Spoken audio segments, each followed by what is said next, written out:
Welcome back, everybody. It is now morning and we're going to be working on our turkey. So I've already gone ahead and done some prep work for you guys. So in our turn my camera around, we have onion rounds, some carrots and some celery, just rough chopped. This is going to be the base, so our turkey is not going to sit directly on the pan and it's not going to burn on the bottom, but all of these vegetables are going to give our broth inside some really good flavor because we want to turn this into a really good gravy. Next, we're going to get our turkey. Now, what I've done already is inside the cavity itself, you normally have a neck, a turkey neck. So I've taken that out and I've seasoned it, as well as the turkey heart. Sometimes there's liver or kidneys or giblets in here. A lot of times we can just throw these out. A lot of people really like these. I like eating the heart. My son normally likes the liver or kidney, and sometimes the dog gets a nice treat. So whenever I cook these, and I've already put some oil, salt, and pepper on these, and I just cook them inside the bird itself. And then here we have some chicken stock. We're going to put this in the bottom of the pan just to make sure that it is not going to dry out our bird. I have some pepper, salt. These are dried Italian spices. This is some smoked paprika, some garlic, and then I have rosemary and thyme. And I'm going to put all of these herbs into this bowl, just right here. And then I'm going to, there we go, make a nice spice rub for our turkey. There we go. And then I've already patted the turkey down dry, and then I just rub all of this into the bird itself, and I'll sprinkle some on the inside. Excellent. Now I've already preheated my oven to 325. Normally whenever you just hit bake, your oven will preheat to 350. It's a little high whenever you're cooking a turkey because you want to cook a turkey nice and low and slow. So here we go. You want to make sure you get both sides done. Now a lot of tips and tricks that some people use, I've seen it all. I've seen cooking a turkey side down. That way all of the juices that come out of the turkey go into the breast meat, because the breast meat is just going to dry out really fast. That's how I like to cook my turkey, is this side up. So whenever I'm going to finish up and put everything in, I know people that will tuck butter under their turkey breast. So I'm just going to flip this back over. Sorry, I'm trying to do this one-handed.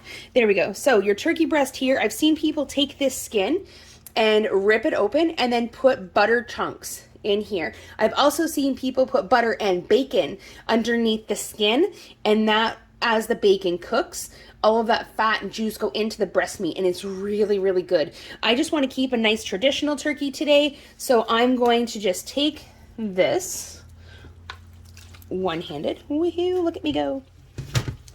Set it, as I said, I like cooking my breast down. Beautiful.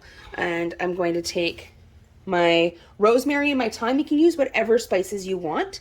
And I'm going to stuff that into the cavity here. Sorry, I have a couple of each. So I'll take one and I'll leave that out. And then I'll take one of these and I'll leave it out. There we go, over here. Beautiful. And then I'll take the other ones and I'm going to stuff it into this cavity right here. And that way all of that flavor, that steam that's going to happen inside, is going to be fragrant and beautiful. And now I'm going to take my chicken stock.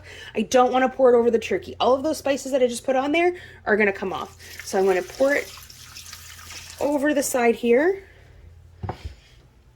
And all of that is now beautifully in the bottom. I don't have a lot of spice rub left, so I'm just going to woohoo.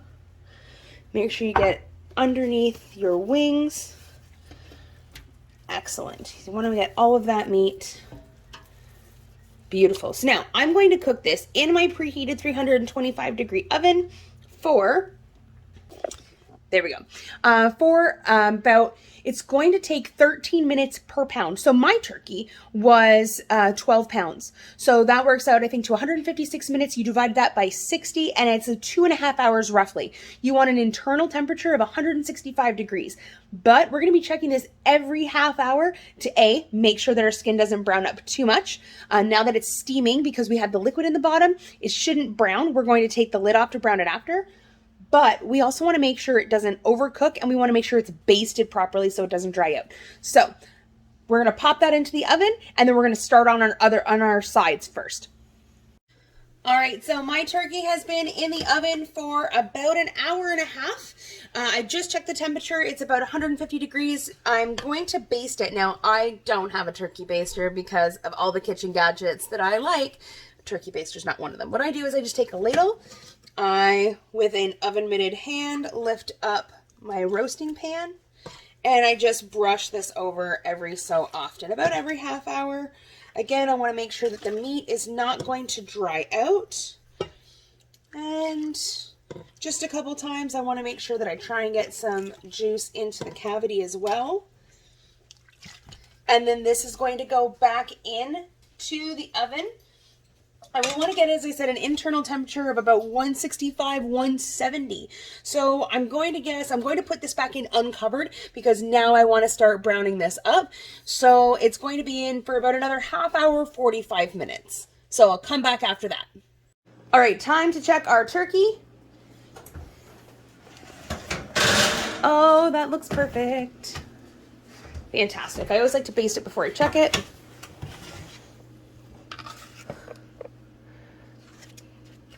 So good. That crust, it looks perfect. And this is why you want to keep the lid off for a few minutes. Excellent. Just make sure it's nice. Beautiful. And then I'm going to check the temperature. So you always want to choose the biggest portion of the meat. I've checked that side already, so just want to get this in there. Beautiful. As long as it's reading over 165, it's going down a little bit. Mind you, we're going to cover this with tin foil and let this rest. If I check this side, you're going to go up to 170 and come back down. Excellent. So this is good to come out. We're just going to put some tin foil on this. We're going to move this over to this ready cutting board, and then we're going to cover it in tin foil, and we're going to let it sit for 30 minutes. Letting this sit for 30 minutes is going to take all of the juices and let them soak right back into the meat, so that turkey breast is not going to be dry. All right, so potatoes. Just like I normally do all my potatoes, after I cut them, I put them into water and I let them sit for about 4 or 5 hours, and then I boiled them so they're nice and soft. To that, this is like one of the best tricks for mashed potatoes. This is actually the water that the potatoes cooked in. So you can see the color of it. It's not quite clear. That is all of that starch in the potatoes that came out. We're going to put that right back in. Because we're adding that in, we do not need to add in milk or cream, which I think is the coolest thing ever. We're putting in a little bit of salt. We are putting in some butter. Not all of it. Just put in about half until we find out, and a little bit of sour cream just to make them nice and creamy. And then afterwards we're going to top them with chives. Let's see here, and give them a quick mash and mash them how you like. As you can see, I kept the skins on. There's so much fiber in the skins, so 100% if you can keep the skins on. I do know that a lot of kids don't like it, but definitely a favorite in our house. Plus, it saves you time because you don't have to peel them, so it's just going to save you some prep work. All right, moving on to the gravy. I have put all of the drippings from the turkey into this pot. That's it. Nothing else. No water. Just the drippings from the turkey. So what I'm going to do is I'm going to, with my ladle, take out 1 scoop and put that into a 1 cup measure. Into this 1 cup measure, I have cornstarch. You can use flour. I just find that I don't like the aftertaste of that the flour leaves. And we're going to mix the cornstarch into this 1 cup measure. This is going to make sure that it's a thinned out mixture. If you put the cornstarch into the pot directly, you're going to get a lot of lumps. So even this is still kind of lumpy. So make sure you give it a really, really good whisk. Oliver, come move this spoon for me, please. A really good whisk. Ow, thank you. Sorry. That's okay. Just gotta be careful, baby. Please be careful whenever you are by your stove. It is hot. So now we can slowly mix that in, and this is what's going to be your thickener for your gravy. If you do mix too much cornstarch in and it gets too thick, add in a little bit of milk. You can use water, but I like milk. And if you need more of a thickening agent to it, same process. Grab your spoon, put a little bit of your gravy into your measure, add a little bit more cornstarch, and it's all to taste, it's all to preference. A lot of people would be like, oh, don't touch the gravy, this is fantastic. I like mine a little bit more thick, so I'm going to do the process all over again. And it's all to taste. And then whenever you're finished, and you have it as thick as you'd like it, add a little bit of salt. There we are.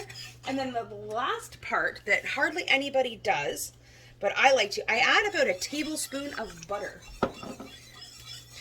And that's just going to smooth out your gravy, and it's just going to make all of the difference in the world. There we are. And your gravy's done. So the last of my tips and tricks, do your dishes as you go, because you do not want to sit down to an absolutely disgusting kitchen knowing that there's that many dishes whenever you're done.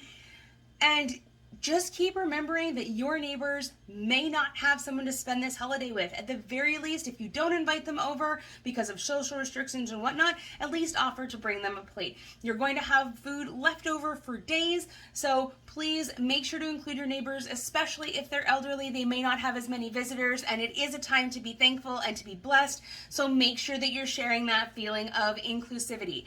So until next time, we have a beautiful holiday feast that we're going to be tying into, but if you've seen some of our videos before, I think we're going to eat dessert first. So until I see you around campus, please keep sending me your videos. I want to see your comments. I want to see the pictures that you have. Until then, stay healthy, stay safe, stay fed. You can't take half my pie.